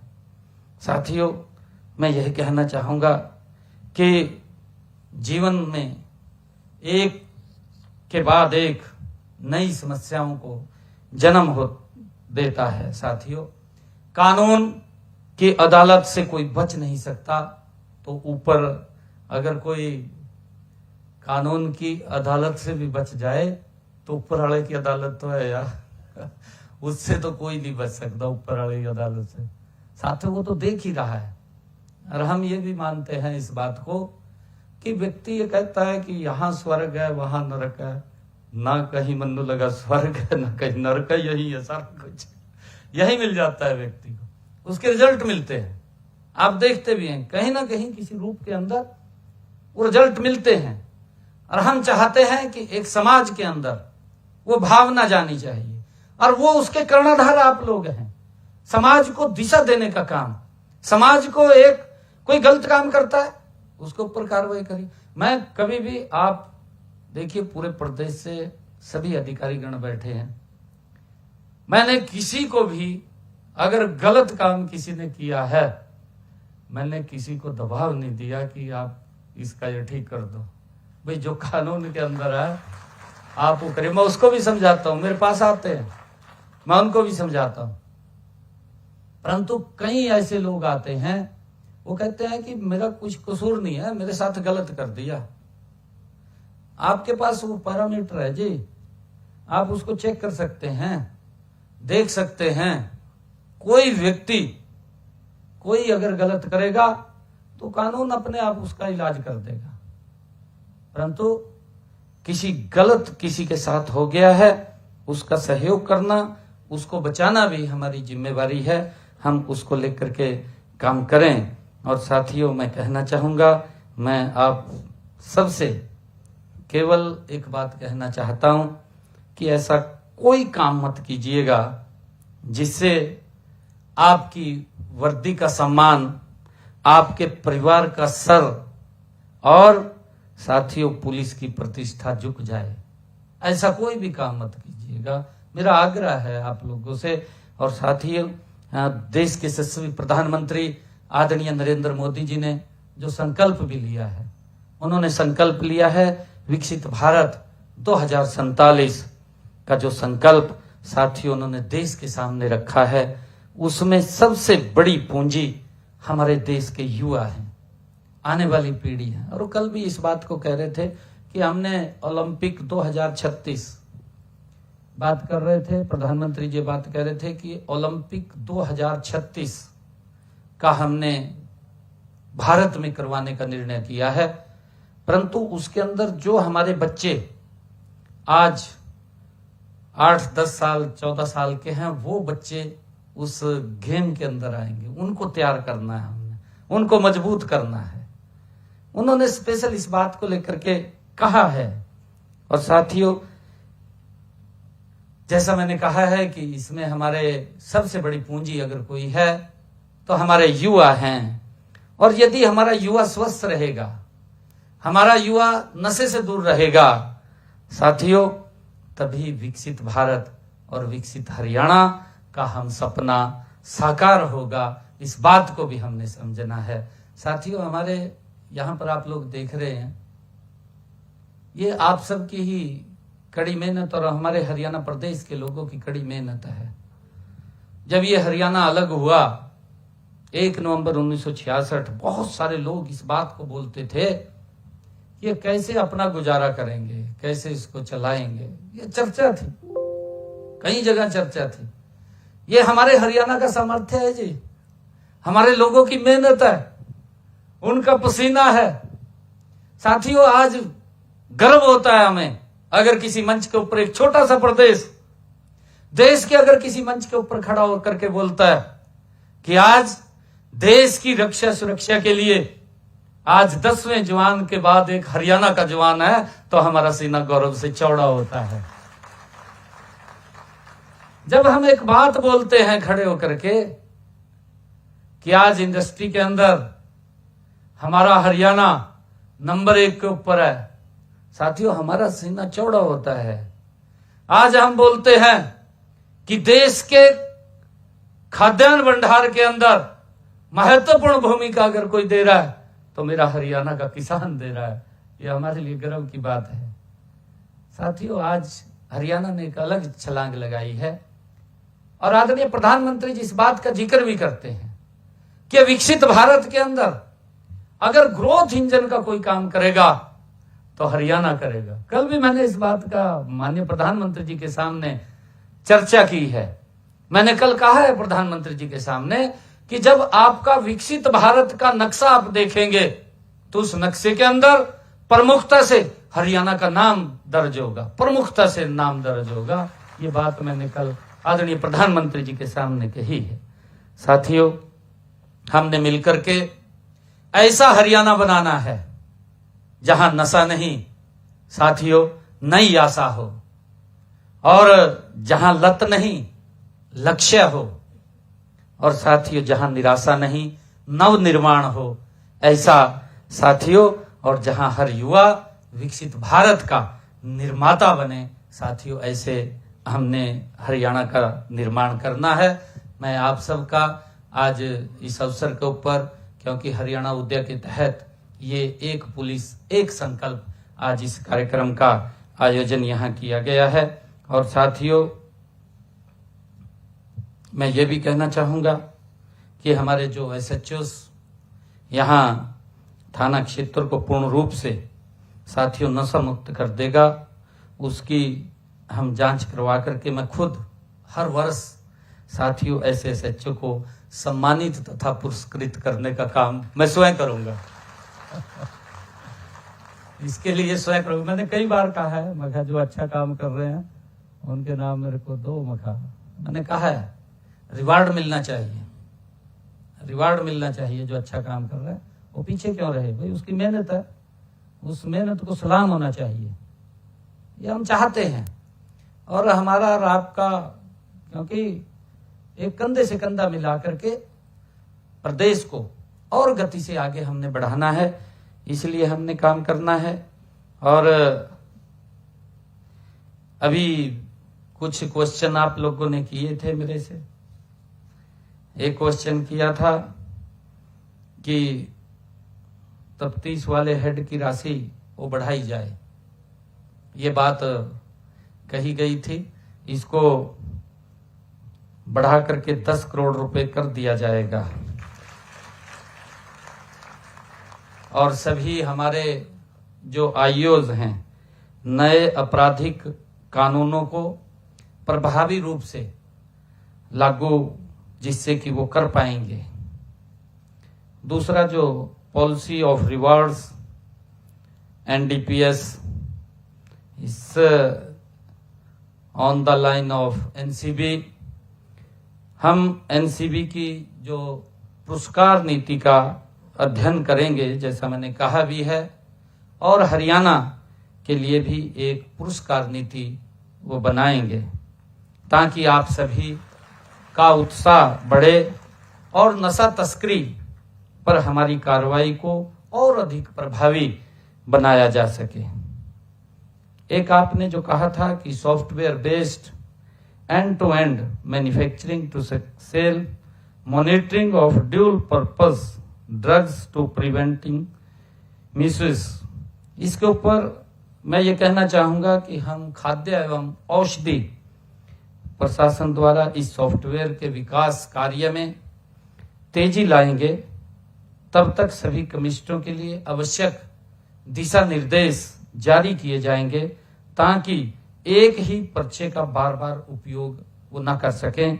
दवाओं के दुरुपयोग पर प्रभावी रोक वो लगाई जाएगी, जो इस प्रकार की दवाएं हैं उसको भी किया जाएगा।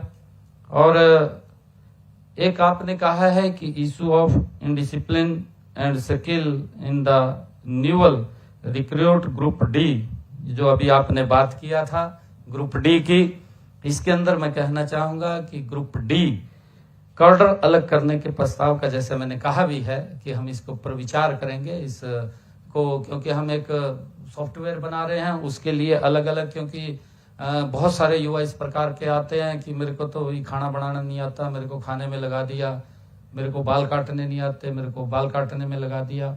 हम उसको बोला भी है कि भैया आपने ही इसको चूज किया होगा, परंतु फिर भी उनकी इच्छा के अनुसार हम ये चाहते हैं कि वो जहां पर भी बदल करके जाना चाहें उसमें चले जाएं और उसके बाद उसके नॉर्म्स बनाए जाएंगे।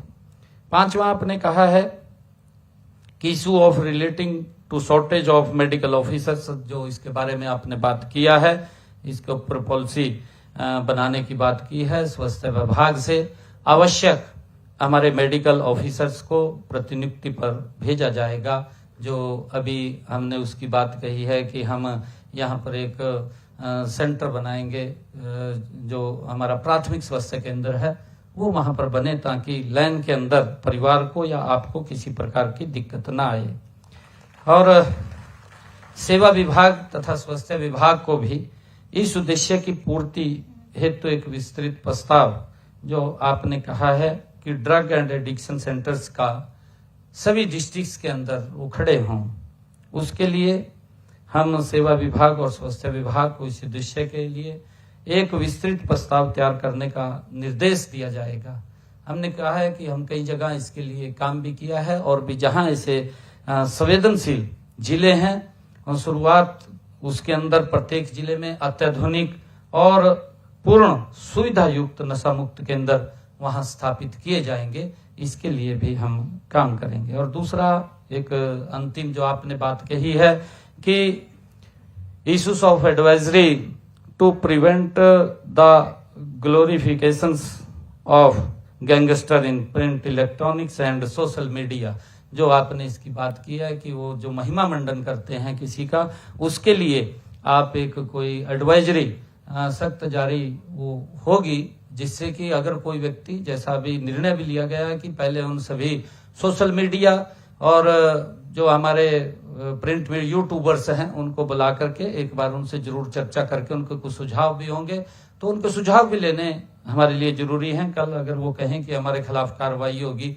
तो वो फिर दिक्कत पैदा करते हैं, तो सभी को बुला करके उस कार्यक्रम के अंदर उनसे अवगत करा करके और उनसे बातचीत करके उसके बाद ये निर्णय ले लिया जाएगा। आप सबका मैं दिल से धन्यवाद करता हूं और पुनः आप लोगों से यही मुझे एक अपेक्षा है कि हम नशे के विरुद्ध एक मजबूती से अपने अपने क्षेत्र के अंदर हम इस तरीके से लगे कि किसी व्यक्ति को ये अधिकार नहीं कि मेरे क्षेत्र के अंदर आकर के नशे को फैलाने का काम करे, मेरे युवाओं को खराब करने का काम करे। उसके अंदर हम अलग अलग विषयों के ऊपर जाकर के उसको कैसे खत्म कर सकते हैं, उसके लिए हम साथियों काम करेंगे। आप सबका मैं धन्यवाद करता हूं। जय हिंद, जय हरियाणा, जय भारत।